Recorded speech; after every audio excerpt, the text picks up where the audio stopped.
Hello class. Before we get started in actual course material, I wanted to take a few minutes to let you know about some cool features on the new Moodle that has just launched this summer. The one thing that I want to point out over here is there's a space called Add a Block. If you click on Add a Block, you can add one of many different things.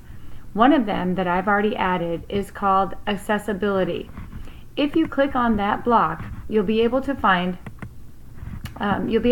it on the sidebar of your Moodle site once it downloads. As you can see on my Moodle site, it is right here. Each one of these keys tells you something to do to make your